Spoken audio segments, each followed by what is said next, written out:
বিষয় সহিহ বুখারী 4340 নম্বর হাদিস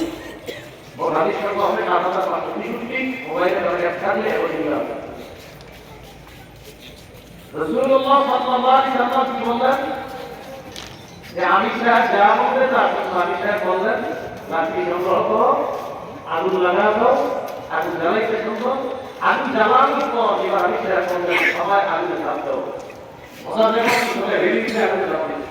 রেডি হয়ে গেছে আগুনে যাবে যখন আগুনের শব্দ হচ্ছিল রেডি হচ্ছে তখন একজন আরেকজন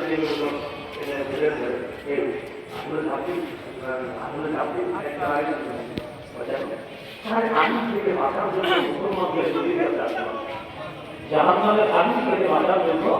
ইসলাম রহমাতুল্লাহ নবীর কাছে আসলাম সে যদি আমাদেরকে বলতে আমি মানতে কিন্তু এর মানে যদি আমাদেরকে আগুনে ঝাঁপ দেওয়ার হুকুম মানতেও বলবে এটা আমাদের বিশ্বাস হচ্ছে না এটা একজন আরেকজনকে বলবে তো এই বলাবলি করতে করতে করতে করতে আগুন লেগে গেছে আগুনে ঝাঁপ দিব কি দিব না এরকম করতে করতে আগুন লেগে গেছে ইতিমধ্যে আমি সাহেবের রাগও ঠান্ডা হয়ে গেছে আমি সাহেবের রাগও ঠান্ডা হয়ে গেছে শুধু হজরত চিন্তা করে বছর ঠান্ডা হয়ে গেল